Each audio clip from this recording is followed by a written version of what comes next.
The royal hall of Zarinth was a sanctum of silence, built to hush galaxies with its grandeur. But that silence shattered when the tiny alien child, glowing with starlight and honesty, pointed to the human janitor and declared with absolute joy, "I want to marry the Earth, man, when I'm bigger." 1,000 dignitaries froze mid-breath, and the Queen, for the first time in recorded memory, did not know what to say. Before we dive in, let us know where you're watching from, and if stories like this move you, make sure to hit that subscribe button, because tomorrow's tale might just outshine this one. And trust us, that's saying something. The throne hall of Zarinth Prime was a place where words were meant to die before reaching the air. It was carved from moonstone and layered with silence, the kind of silence that only power could afford.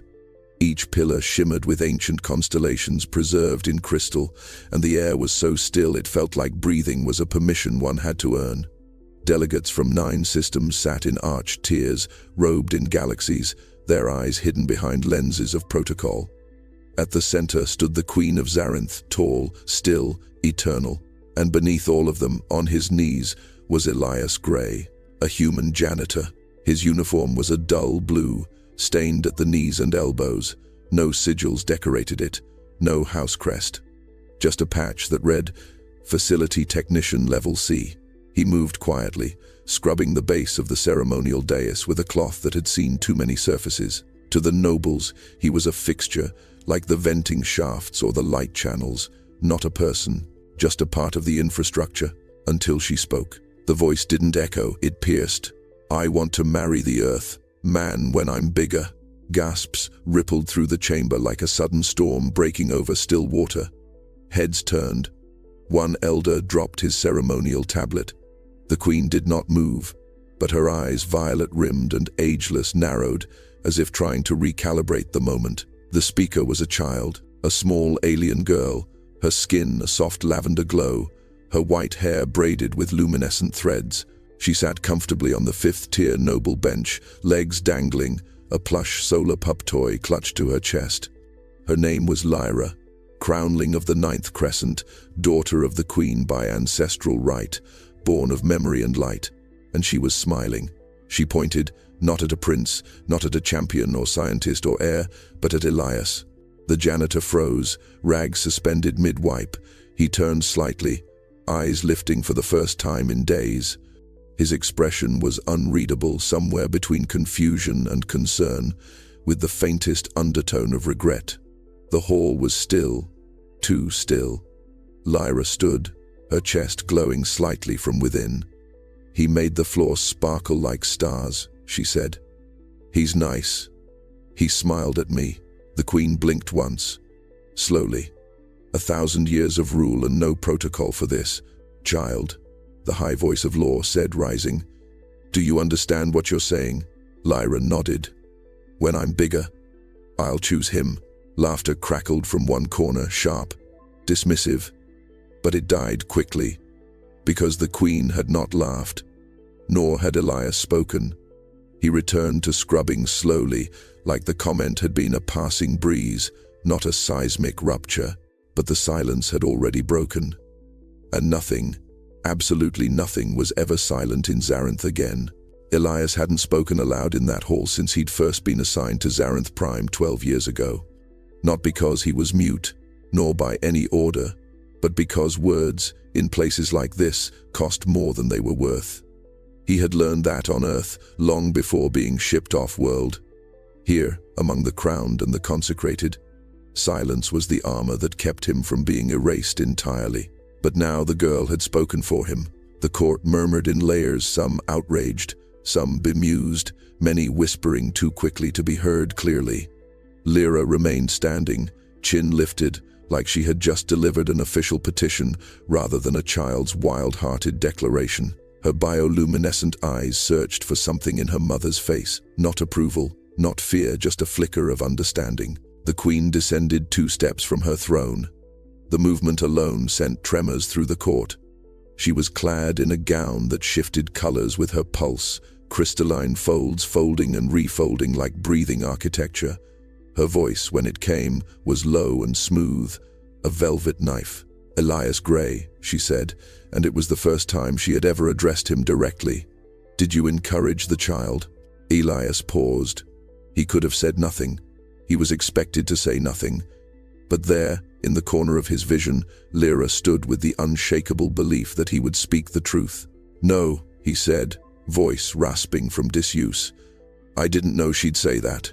The court exploded again. The janitor had spoken. He had used voice in the chamber of echoes. You admit to engaging the child. One delegate from the Sunfire Conclave shouted. Such impropriety. Elias didn't defend himself.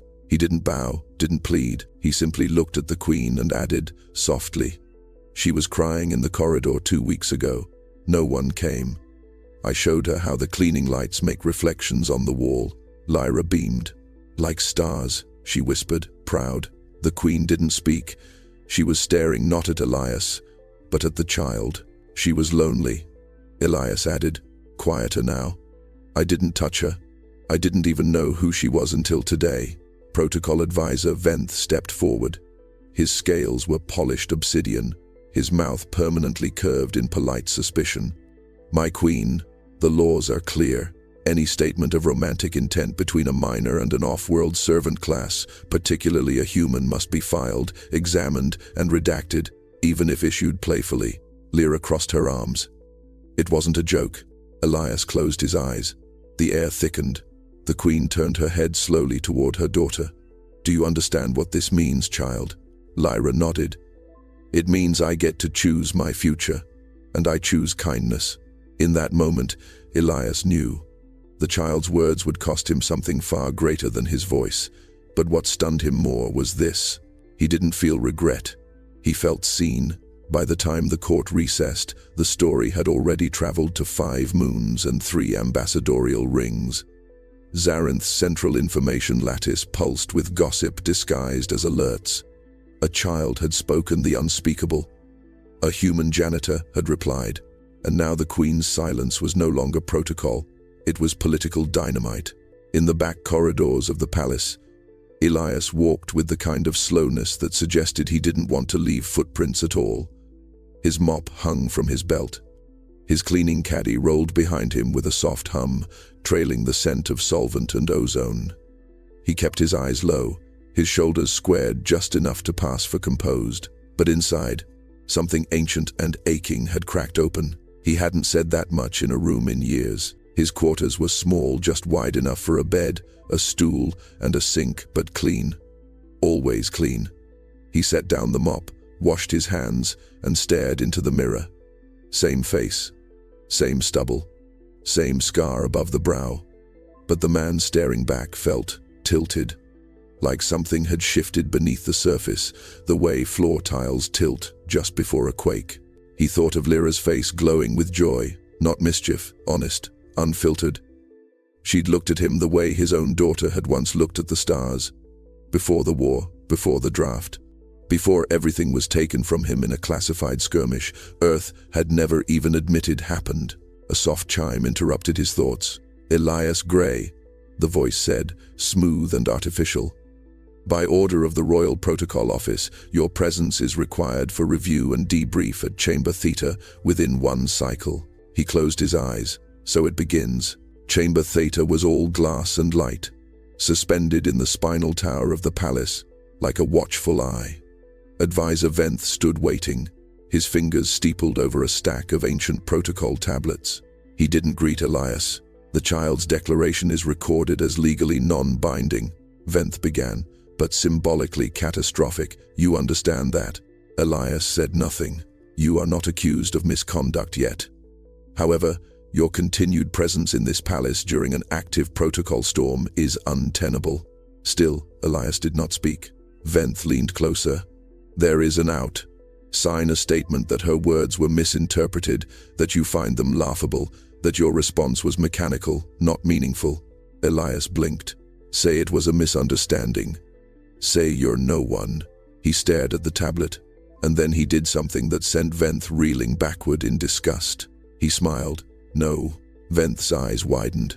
You'd throw your career away for what? Dignity? No, Elias said calmly. For her. The advisor's mouth opened, then closed like a faulty valve. Elias stood slowly. "Tell whoever's watching that I promised myself once I'd never betray a child again, not even with silence." He left without another word. Venth stared after him, unsure which law had just been broken and which one had just been reborn. The queen rarely summoned her daughter outside of ceremonial time. Even bedtime was handled by aides trained in lullabies and legacy. But that night, Lyra stood barefoot in the starlight atrium, her toy solar pup tucked beneath one arm, eyes wide and waiting. Behind her, the constellations danced across the glass dome above, a sea of ancestral lights swirling in perfect silence. The queen regarded her from the edge of a spiral staircase carved from sky ice. No crown, no court, just a mother and her daughter, alone in a palace that never truly slept. "Do you understand the storm you've caused?" the queen asked. Lyra nodded. "Yes. And would you do it again?" A pause. Then, "Yes." The queen descended slowly. Her robe of violet glass and woven sigils whispered against the floor. "Why him?" she asked, voice carefully neutral. "He is not of our kind. He is not a choice you were meant to have." Lyra didn't flinch. "Because he was kind when no one else saw me." The queen's expression shifted barely. "Explain." "It was the morning of the silver petition. You were in session. I got lost in the West Hall. I cried for 23 clicks. No one came." She touched her chest, just over her glow core. "I was scared." The queen's jaw tightened. Then he appeared. He didn't ask me who I was. He didn't bow. He just sat beside me and wiped the floor like it was the most important job in the universe. "And what did he say?" Lyra smiled softly. "He said, 'Some spaces feel better when they're clean, like they can breathe again.'" The queen exhaled, barely audible. He let me sit with him. Then he made the floor shimmer like a river under starlight. It made me laugh. I forgot I was lost. The queen turned away, walked to the edge of the dome. The city of Zarenth sprawled beneath them, lit by biocurrents and floating rail threads. She remembered the child she used to be, walking barefoot through similar halls, longing for warmth that didn't come with a title. "This is not how your life was meant to unfold," she said quietly. "You are the ninth crescent. Your choices shape systems. I want to shape them with kindness," Lyra said, stepping forward. "Like he does. Every day. And no one sees him." The queen did not turn. Kindness is not a currency in the royal court. Then maybe the court should learn a new kind of math. That stopped the queen cold. She turned back and looked at her daughter, truly looked, and for a single breath, the queen did not see lineage or protocol or legacy. She saw a child who remembered what most of the galaxy had forgotten, that love does not require permission, and kindness does not need translation. The next morning, Elias returned to his shift. He passed the Senate corridors like always, mop handle balanced on his shoulder, bucket wheels humming faintly behind him. But this time, the air had changed. Not just the usual recycled current, it was heavier, sharper. Eyes followed him now, no longer with indifference, but with scrutiny veiled as curiosity. 2 delegates from the Osanari clade whispered as he passed, their mirrored skin flickering with encoded gossip. A diplomatic aide snapped a photo from behind a column, pretending to check a comm slate. And every few steps, Elias caught the twitch of a guard's hand on their weapon, like silence might be dangerous if it came from the wrong man. He kept walking. The janitor's quarters had been relocated overnight. No longer tucked in the lower maintenance wing, Elias now found his things boxed and moved to a small suite near the central tower. A courtesy, the message had said. A proximity measure. He knew better. It was containment. He opened the box slowly. The same stained cloth, the same cracked bucket, the same worn-down squeegee wrapped in twine like an old soldier's badge. Tools that hadn't changed, even as the galaxy spun differently around them. He thought of Lyra. He hadn't seen her since the atrium, but he'd heard the voices. "Alien imprinting," said one broadcast. "Inappropriate influence. A child's error," another claimed. "Harmless but embarrassing." Others weren't so kind. "Earthborn, ungraded, emotional manipulators by nature. A danger to sovereign children." Elias sat on the edge of the bed, hands slack in his lap. A danger. He had scrubbed every floor in this palace, cleaned blood no one would talk about, removed evidence of political betrayals, washed the residue of rituals that cracked the souls of those too young to choose them. He had carried secrets in the soles of his boots, pressed into marble that remembered every step. But he had never been seen, not like this, and he didn't want it. But when he closed his eyes, he saw Lyra. The defiant light in her expression, the honest curve of her voice saying, "I want to marry the earth, man, when I'm bigger." She hadn't said it with the weight of politics. She'd said it the way children do when something feels true before the world teaches them to call it wrong.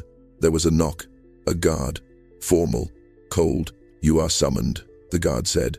"The tribunal requests your presence for inquiry." Elias nodded, rose slowly, and gathered his tools not because he needed them, but because they were his dignity, his inheritance. As he followed the guard into the brighter halls, past nobles and generals and skeptics in silk, one thought anchored him against the tide of opinion. They would call him a danger, but Lyra had called him kind, and kindness, once chosen, is not so easily unloved. The tribunal chamber was not built for comfort. It was constructed to impress, to intimidate, to remind all who entered that law was not soft, and memory was not always merciful. Tall windows filtered starlight into sharp angles across the floor. The walls were lined with relics, fragments of old codes, shattered oaths, ceremonial blades dulled not by time but by too many betrayals. Elias stood at the center, not on trial, not officially, but the semantics didn't matter. The inquisitor of protocol, cloaked in parchment robes and carrying a neural staff, regarded him like an oil stain on royal silk. "You are Elias Gray," the inquisitor said, though they already knew. "Human designation, Earthborn, civilian clearance, assigned sanitation maintenance under contract, 45, Zeta." "Yes," Elias said. "You understand that the Crownling's declaration, though issued by a minor, activates ancient rights under the Compact of Sintar, Clause 19c, subruling, intention of bond, correct?" "I wasn't aware of that clause," Elias replied, "but I understand the weight of her words." The inquisitor's eyes narrowed.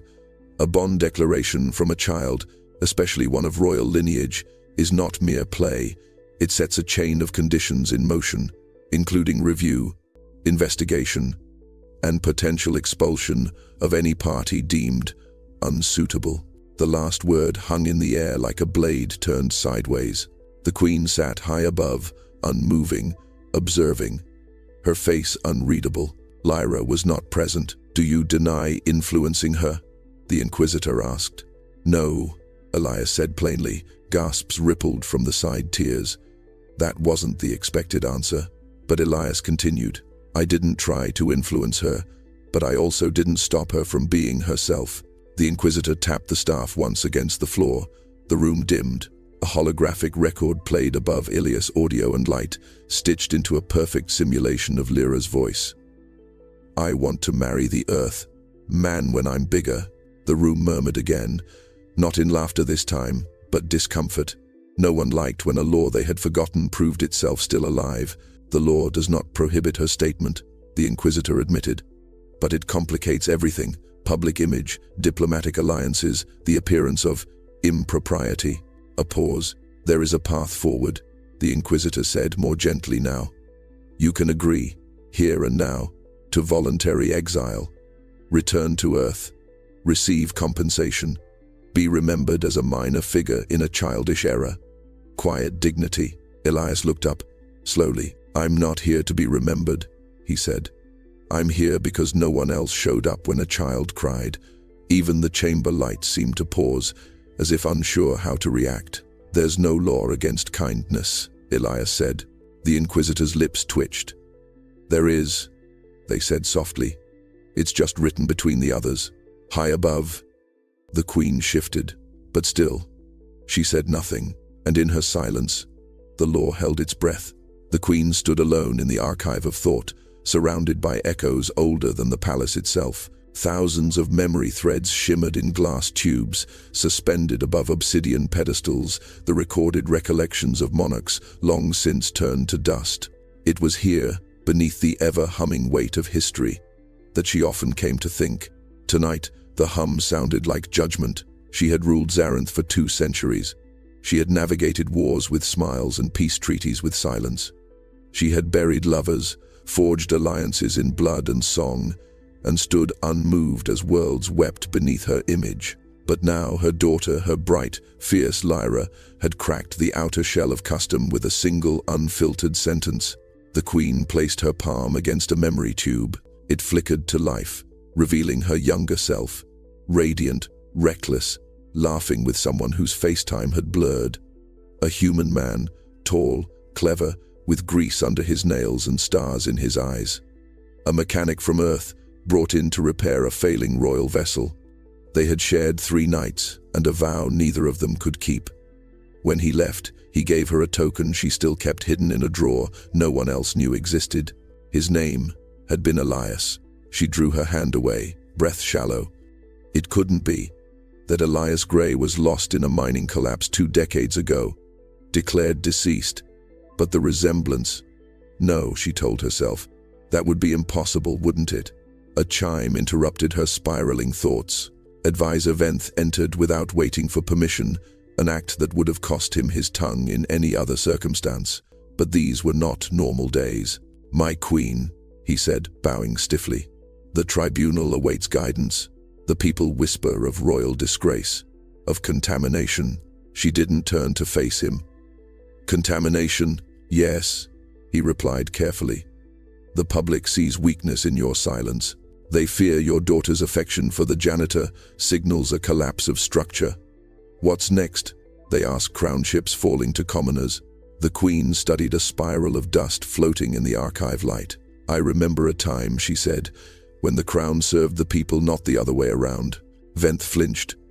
"Romantic notions are dangerous, my queen. Romantic notions built this kingdom," she said quietly. "What do you suggest I do? Exile the man, reframe the story. A harmless servant misunderstood by a lonely child. Let the girl forget. Time does that, especially with children." But the queen said nothing, because she had not forgotten. Not the scent of engine oil on a human skin, not the way he had traced stars on her palm with a wrench like it was a paintbrush, not the promise foolish, sweet that he'd come back when the sky stopped breaking. She closed her eyes. Elias Gray was supposed to be dead, so why did her daughter speak his name with the same unshakable certainty she once had? The holding chamber they gave him wasn't a cell, but it was close enough. No windows, no clock, just neutral gray walls and a seat bolted to the floor. They'd left his tools with the guards, as if a mop or squeegee could threaten a planet. Elias sat in the silence, elbows on knees, letting the quiet settle into his bones like cold. He wasn't afraid. He'd been afraid before real fear, and it hadn't felt like this. This felt like remembering. There had been a daughter, once, Earthside. Her name was Kaya. She'd been born during the first blue storm of the new decade. He remembered the way she used to grip his finger while falling asleep, the sound she made when she dreamed. He remembered how her mother Lena used to laugh at the way Kaya would chase light through the window. They had been real, before conscription, before the resource wars consumed everything soft. They told him the transport carrying Kaya and Lena had been caught in a plasma field, rerouted and destroyed when a private military vessel mistook it for a smuggler ship. Apologies were issued, warnings given. Nothing changed. He received a compensation token worth less than a month's wage. He never used it. Instead, he left Earth, signed on to sanitation ships, spent 5 years scrubbing corridors on freighters that smelled like rust and regret. Said yes to the Zarenth contract because it was long and silent and offered enough distance from grief that it couldn't find him easily. But it found him anyway, in the eyes of a child who smiled like Kaya did. Lyra. He didn't know what she'd seen in him, why she'd chosen him to love even in that innocent, half-imagined way only children understood. But when she said she wanted to marry him someday, something ancient in him had cracked. Not because it was absurd, but because it was believable. Because for the first time since the war, someone saw him and didn't turn away. A light blinked above the door. "Stand for transport," the mechanical voice said. He rose. The queen wanted answers. Or perhaps the tribunal wanted a scapegoat. Either way, he wouldn't run, wouldn't plead, wouldn't lie. What had he lost? Everything. which was why he had nothing left to protect except the truth. He stepped into the hall and met the guard's eyes without flinching. If this was the end of his quiet life, so be it. He had not courted royalty. He had not seduced power. He had offered comfort to a crying child. And if the galaxy saw that as a threat, then maybe the galaxy needed to be shaken. The Council of Judicators convened in the Grand Assembly Spire, where law was shaped from silence and tradition wove tighter than stone. 62 dignitaries took their seats, their garments blinking with data threads, their expressions already rehearsed for the inevitable. And at the center of the spiral floor, standing without armor or title, was Elias Gray. He did not speak. He didn't need to, not yet. Because someone already had. Lyra stood beside her mother, small but unwavering, dressed in ceremonial violet, her hair crowned in starlight threads. She looked down at the man the galaxy wanted to dismiss and saw none of their shame reflected in his eyes. When asked to recant, she refused. When asked if she'd been influenced, she laughed. "I was the one who chose," she said to the room. "No one told me what to feel. He just saw me when no one else did. And it felt right." The council buzzed. "But he's not your kind," one senator insisted. "He is human." Lyra tilted her head. "And what kind is that? The kind who cleans our floors while we forget they exist? Or the kind who helps a lost child when everyone else looks away?" The queen said nothing. She had not silenced her daughter, nor shielded her. Instead, she watched, stone-faced and unreadable. "The Compact of Sintar," Advisor Venth intoned, "was created to prevent the bonding of unaligned species without clear political parity. The law must hold." "The law," Lyra said, stepping forward, "was written when the stars feared each other. I don't." The council murmured again. Lyra turned to Elias. "Did you ever want me to say those words?" "No," Elias said softly. "I didn't want anything from you." "Then why did you stay kind?" He looked around the chamber. "Because kindness isn't something I do for a reward." The silence shifted. Lyra took a breath. "Then why is he being punished?" That was the question that no one dared answer. The queen rose. The entire spire quieted. "For 3 nights," she said, her voice layered in ceremonial resonance, "I have searched the memory threads of this throne. I have found no law that forbids kindness. I have found no code that punishes comfort. I have found no precedent where love, innocent and unclaimed, should be burned from a child's memory for the sake of our pride." Venth stiffened. "Your Majesty, the laws will bend," she interrupted, "or break."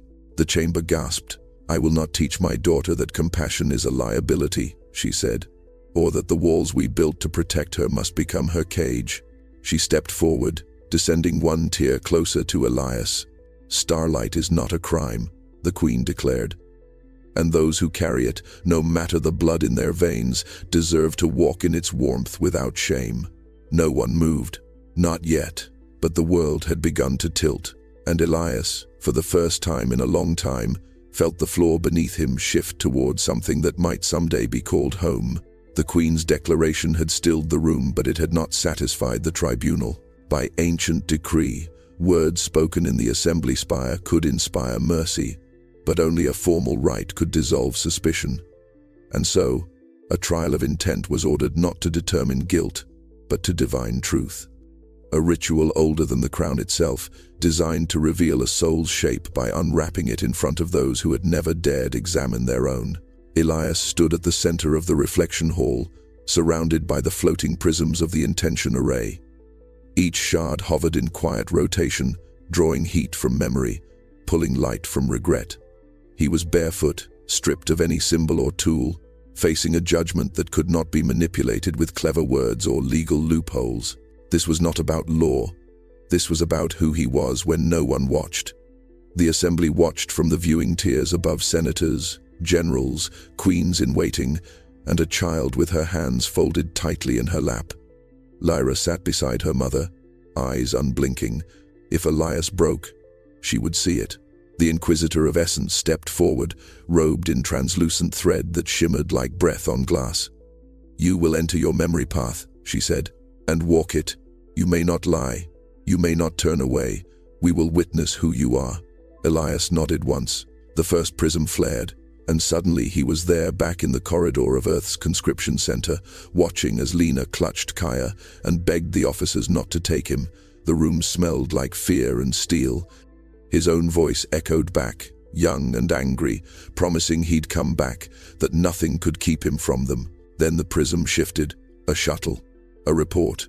The words, "Detected plasma field." The kind of bureaucratic language that turned lives into paper ash. His knees hit the floor. The second prism pulsed, and now he saw Kaya's drawings taped inside their old transport pod. Stars in loops, him holding her hand, a sun with a smiling face. His hands trembled. He heard whispers in the chamber above, quiet ones, the kind that tasted like disbelief. Then came the final prism. It showed him with a mop in hand, kneeling in silence, scrubbing light into polished stone while delegates stepped over him. And then Lyra, curled against a pillar, alone, crying. He had knelt beside her, not because he wanted recognition, but because he could not. And that was the truth. The lights dimmed, the prisms stilled. Elias stood shaking but upright. The Inquisitor turned to the council. His path held no deceit. His kindness was not a ploy. His sorrow was deep but did not fester. His intent was without corruption. The Queen said nothing. She only closed her eyes, once, as if releasing a breath she hadn't known she was holding. In the silence that followed, Lyra whispered the only verdict that mattered. "I told you he was good." The tribunal had fallen into a silence, unlike any it had known before. Not ceremonial, not respectful, but reverent, like a forest gone still after thunder. The intention array flickered down to embers, its prisms slowly retreating into their cradles in the floor, leaving Elias standing alone in the soft afterglow of unveiled memory. No one could speak, because the truth had already done it for him. The Queen stood slowly. She did not don the ceremonial crown. She wore no veil, no glyphs of ruling. Her robe shimmered softly, as if sensing that this was not a moment for spectacle. This was a moment for something the crown had not practiced in centuries. Humility. She descended the marble tiers step by step, her presence drawing every gaze, every breath. She moved not as sovereign, but as someone returning to ground. Elias remained still. When she reached him, she stopped just shy of his shadow. Up close, the lines of rule etched into her face were more visible than ever, soft with time, but carved with grief. "You once comforted my daughter," the Queen said, her voice steady. "Not with words, not with power, but by being present when no one else would be." Elias nodded, barely. "You cleaned what we ignored," she continued, "and in doing so, you revealed what we've let rot." A long silence followed. Then she did what none in the chamber had ever imagined she might.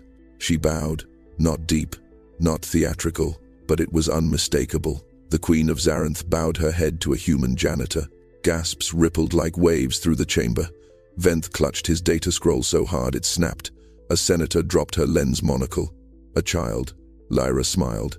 When the Queen straightened again, her eyes had softened, but her tone held steel. "You will not be exiled," she said. "You will not be erased. You will not be punished for holding a child's heart with care." She turned, facing the council, her voice rising with the resonance of rule. "We are a people who claim to worship memory, yet we ignore the memories of those who kneel beneath our feet. We claim to value order, yet discard the very hands that preserve it. Today, that ends." Another pause. "Elias Gray shall remain, not as servant, but as steward of foundations." Murmurs exploded. Confusion, outrage, disbelief. A steward? For a human? It was unprecedented, but the Queen raised her hand. "And let it be understood," she said, "that a crown which cannot bow to kindness does not deserve to rule." In the chaos that followed, Elias did not smile. He simply met her gaze and bowed in return, not to her power, but to her choice. Not to the crown, but to the courage it took to lower it. The headlines spun across the galactic lattice faster than ships could jump. Human janitor granted title by Zarinth Queen. Child's declaration sparks royal reform. The crown that bowed. But within the palace, away from all that noise, Elias sat quietly in the hall of glass gardens beside Lyra. who was gently teaching a cluster of star mice how to braid ribbons through the air. She hummed to them, a melody that sounded like rain tapping against metal, something she said Elias had hummed once without realizing. He watched her, not like a father, not like a servant, just someone allowed to be near. She looked up from her weaving. "Are you going to marry me now?" she asked with childlike plainness, as if offering him a shell or a drawing. Elias smiled, sadness and love braided in equal measure. "That's not how it works, little star." Lyra tilted her head. "But I said I wanted to, and I meant it." "I know you did," he said gently, "but sometimes the most important love isn't about marrying or owning or holding on. Sometimes it's just about remembering." She frowned.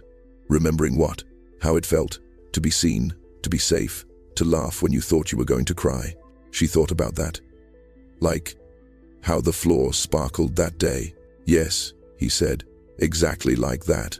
There was a long pause between them. The garden's light shimmered like breath, pulsing softly with the life of the crystals beneath. Lyra looked down at her hands. "I'm sorry they were mean to you." Elias shook his head. "They weren't mean to me. Not really. They were afraid." "Afraid of what?" "That if someone like me mattered, then maybe everything they'd been taught about who's allowed to matter needed to change." She leaned her head against his shoulder. "I still want to marry you," she said again, but softer now, almost like a memory trying to anchor itself. Elias chuckled under his breath. "Well, if you still feel that way in 20 cycles, we'll talk again." She giggled, and for a moment, the palace felt warm in a way that marble rarely allows. The queen stood silently at the garden's archway, watching them. She did not interrupt. She did not announce herself. She simply listened. Later that evening, she would tell Lyra that declarations of love are not always about claiming a future, they're about honoring the present. That some people come into our lives not to stay forever, but to show us what forever should feel like.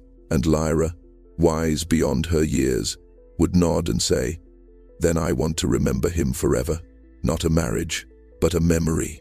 One made not of ceremony or crowns, but of a moment when the stars felt close enough to touch, and the earthman who once scrubbed the floor was the only one who made them shine."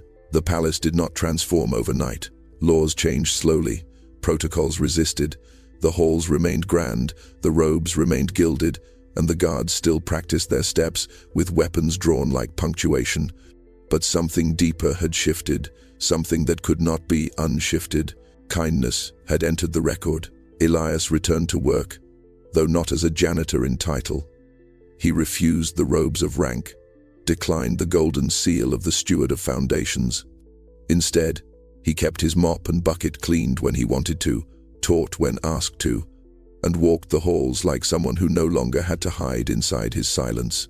And people noticed. Not all, not immediately, but enough. Some stopped to speak with him. Some asked questions they never would have dared ask before. A few even brought their children to meet the man who taught the crownling about stars on the floor. He never corrected them, because it wasn't about what he taught, it was about what she remembered. Lyra grew older, taller, wiser. She stopped saying she wanted to marry Elias, but she never stopped saying he had taught her what love looked like.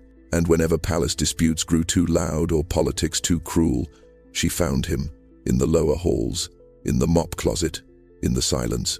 And he always made time. One morning, a new janitor arrived, nervous, eyes darting, unsure of his place. Elias handed him a mop and said, "Here, we clean slow, corners tell stories." The boy nodded, and Elias watched him begin his first shift, awkward and unsure, but careful. Outside, the queen stood on a balcony above the Hall of Reflections.